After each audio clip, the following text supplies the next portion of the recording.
মৰমৰ ছাত্ৰ-ছাত্ৰীসকল welcome to FI ক্লাसेस আজিৰ এই ভিডিঅ'ত এবাৰ এইচএছ ফাৰ্ষ্ট ইয়াৰ ফাইনেল পৰীক্ষাৰ বিষয়ে অলপ আলোচনা কৰিম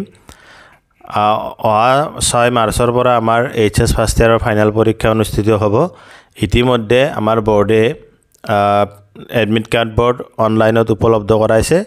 আৰু আমাৰ কলেজ কৰ্তৃপক্ষই সেই এডমিট কাৰ্ড বোৰ্ড ডাউনলোড কৰি ছাত্ৰ-ছাত্ৰীৰ মাজত বিতৰণ কৰিছে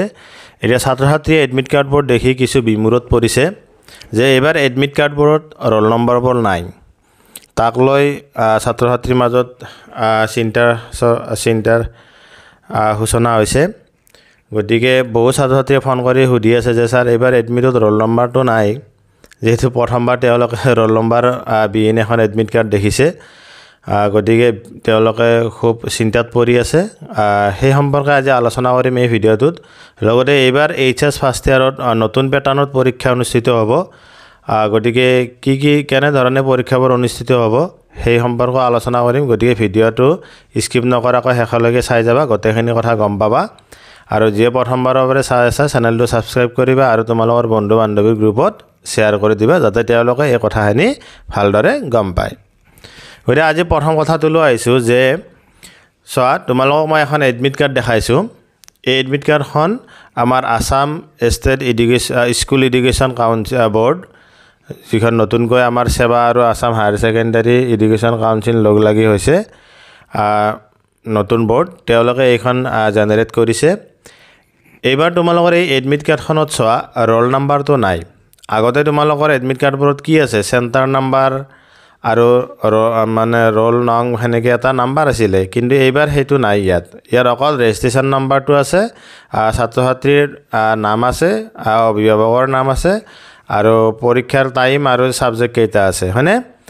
এইখন দেখি তোমালোকে হয়তো চিন্তাত পৰিছা যে ছাৰ ৰোল নম্বৰ নোহোৱা এডমিট কেনেকৈ আহিল হয়নে গতিকে চিন্তা কৰিব নালাগে তোমালোকে এইটো বৰ্ডে জেনেৰেট কৰিছে আৰু বৰ্ডক মই এই বিষয়ে সুধিছিলোঁ ৰতে কৈ আছে ঠিকে আছে এইবাৰ আমি নতুন পদ্ধতিত এডমিট জেনেৰেট কৰিছোঁ আৰু ছাত্ৰ-ছাত্ৰীসকললৈ মানে এটা আদেশ দিছে যে এইবাৰ যি পৰীক্ষাৰ বহি হ'ব সেই পৰীক্ষাৰ বহিত তোমালোকে অকল ৰেজিষ্ট্ৰেশ্যন নাম্বাৰটো শুদ্ধকৈ লিখিলে হ'ল ৰোল নম্বৰ লিখিব নালাগে যিহেতু এডমিটত তোমালোকৰ ৰোল নম্বৰ নাই গতিকে তোমালোকে পৰীক্ষাৰ বহিত ৰোল নম্বৰ লিখাৰ কোনো প্ৰয়োজন নাই ৰেজিষ্ট্ৰেশ্যন নাম্বাৰটো শুদ্ধকৈ লিখিলে তোমালোকৰ হৈ যাব গতিকে ইয়াক লৈ আৰু তোমালোকে চিন্তা কৰিব নালাগে তোমালোকৰ যেনেকৈ বৰ্ডে এডমিট দিছে সেই এডমিটত চাই ৰেজিষ্ট্ৰেশ্যন নাম্বাৰটো লিখিবা হৈছে ইয়াৰ পিছত আমাৰ যি 6 তাৰিখৰ পৰা পৰীক্ষা আৰম্ভ হ'ব সেই পৰীক্ষাৰ এইবাৰ পেটাৰ্ণটো চেঞ্জ হৈছে পেটাৰ্ণটোৰ চেঞ্জ হোৱাৰ জাননী আমাৰ আজিৰ পৰা প্ৰায় 6 মাহ আগতে আমাক বৰ্ডে জনাইছিলে যে কি কৰিছে এইবাৰ যে আমাৰ মেট্ৰিকতটো তোমালোকৰ MCQ আছে তোমালোকৰ MCQত পৰীক্ষা দি আহি আছা যে 50% MCQ হয় ডেছক্ৰিপটিভ টাইপ কুৱেশ্যন গতিকে এইবাৰৰ পৰাই হাই ছেকেণ্ডাৰীতো সেই চিষ্টেমটো আৰম্ভ হ'ব যে ফাৰ্ষ্ট ইয়াৰৰ পৰীক্ষাটোত তোমালোকৰ যিবিলাক ইলেক্টিভ ছাবজেক্ট বুলি কওঁতে তোমালোকৰ ছায়েন্সৰ সাধাৰণতে ফিজিক্স কেমেষ্ট্ৰি মেথছ বায়'লজি আৰ্টছৰ তোমাৰ economics political science education history যিখিনি আছে আৰু তোমাৰ অসমীয়া ইংলিছ আৰু এল্টাৰনেটিভ ইংলিছ এই তিনিটা ছাবজেক্টৰ বাহিৰে যিবিলাক তোমালোকৰ ইলেক্টিভ ছাবজেক্ট 4খন বাছি লৈছা সেই ইলেক্টিভ ছাবজেক্টবোৰৰ 50% তোমালোকৰ MCQ হ'ব আৰু 50% ডেছক্ৰিপটিভ টাইপ কুৱেশ্যন হ'ব এইখন ন'টিছ মই তোমালোকক দেখাই দিছোঁ চোৱা এইবিলাক ছাবজেক্টবোৰ লিখা আছে ইয়াত এতিয়া আমাৰ আৰ্টছৰ যদি কোনোবা পেপাৰত প্ৰেক্টিকেল নাথাকিলে 100 নম্বৰ আছিল আগতে এতিয়া 100 নম্বৰৰ তোমাৰ 50টা MCQ হ'ব আৰু 50 নম্বৰ তোমাৰ ডেছক্ৰিপটিভ কুৱেশ্যন হ'ব আৰু যদি যেনে আমাৰ পলিটিকেল ছায়েন্স আৰু ইকনমিক্স ইয়াত তোমাৰ 20 নম্বৰ তোমাৰ প্ৰেক্টিকেল থাকে আৰু থিয়ৰী 80 নম্বৰ থাকে এতিয়া থিয়ৰী 80 নম্বৰ থাকিলে তোমালোকৰ এইবাৰ 40 MCQ হ'ব আৰু 40 ডেছক্ৰিপটিভ হ'ব ঠিক তেনেদৰে তোমালোকৰ ছায়েন্সৰ ছাবজেক্টখিনিৰ তোমালোকৰ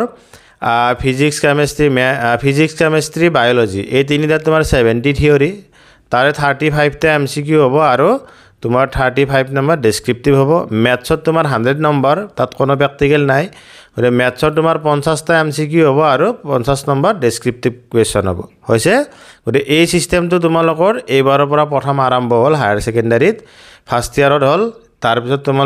তোমালোকে যি ফাইনেল তোমালোকে প্ৰথম ফাইনেলত পাবা সেইটো হাই সেকেন্ডাৰী ফাইনেল পৰীক্ষাত তোমালোকৰ এই সিস্টেমতে তোমালোকৰ পৰীক্ষাটো হ'ব গতিকে তাৰ বাবে প্ৰিপাৰেচন ভালদৰে কৰিবা লগতে এই এমসিকিউৰ যি যাত্ৰা তোমালোকৰ আৰম্ভ হ'ল এই এমসিকিউত যদি তোমালোকক লাগে বিশেষকৈ ফিজিক্সৰ এই চেনেলত মই ফিজিক্সৰ ভিডিঅ' দিওঁ হায়াৰ সেকেন্ডাৰী সায়েন্সৰ ফাৰ্ষ্ট ইয়াৰ সেকেন্ড ইয়াৰৰ ফিজিক্সৰ প্ৰতিটো চেপ্টাৰৰ ধুনীয়াকৈ নোট দিয়া আছে বুজাই দিয়া হৈ আছে লগতে মই ফাৰ্ষ্ট ইয়াৰৰ যেহেতু এবাৰ এমসিকিউ হ'ব ফিজিক্সৰ প্ৰতিটো চেপ্টাৰৰে 20টাকৈ মোস্ট ইম্পৰ্টেন্ট এমসিকিউ তোমালোকক দি দিছোঁ ইতিমধ্যে 3-4টা চেপ্টাৰত দিয়া হৈছে তোমালোকক মই ডেসক্ৰিপচনত লিংক দি দিছোঁ গতিকে সেই প্ৰতিটো চেপ্টাৰৰ এমসিকিউবোৰ চাবা তাৰ পৰা পৰীক্ষাত কমন আহিব আৰু মই গোটেইটা চেপ্টাৰৰে দি দিম ডেইলি এটাকৈ মই বনাই আছোঁ গোটেইখিনি গতিকে তোমালোকে ফিজিক্সৰ এমসিকিউৰ বাবে এই চেনেলত সাবস্ক্ৰাইব কৰি থবা আৰু তোমালোকে সেইখিনি চালে যথেষ্ট হ'ব আৰু সেকেন্ড ইয়াৰত তোমালোকৰ ফিজিক্সৰ যিকোনো টপিক বা ওপৰত কিবা যদি ডাউট আছে মই ইয়াত ধুনীয়াকৈ বুজাই দিছোঁ গতিকে তোমালোকে তাত গৈ চাব পাৰিবা আৰু সেকেন্ড ইয়াৰতো মই প্ৰতিটো চেপ্টাৰৰে এমসিকিউ দিম আৰু প্ৰতিটো চেপ্টাৰৰ প্ৰতিটো টপিকে ধুনীয়াকৈ ফিজিক্সৰ বুজাই দিয়া হ'ব গতিকে চেনেলটো সাবস্ক্ৰাইব কৰি থবা আৰু বন্ধু বান্ধৱীৰ গ্ৰুপলৈ শ্বেয়াৰ কৰি দিবা যাতে তেওঁলোকে এইবাৰৰ এই যি এডমিটত ৰোল নম্বৰ নাই তাক লৈ চিন্তাত পৰি আছে সেইখিনি কথা ভালদৰে বুজি পায় আৰু এই নতুন পৰীক্ষা প্যাটাৰ্ণৰ বিষয়ে ভালদৰে বুজি পায় গতিকে চেনেলটো সাবস্ক্ৰাইব কৰি থবা আৰু বন্ধু বান্ধৱীৰ গ্ৰুপলৈ শ্বেয়াৰ কৰিবা লগতে তোমালোকক যদি এমসিকিউৰ পিডিএফ লাগে তেনেহলে মোৰ ডেসক্ৰিপচনত এটা টেলিগ্ৰাম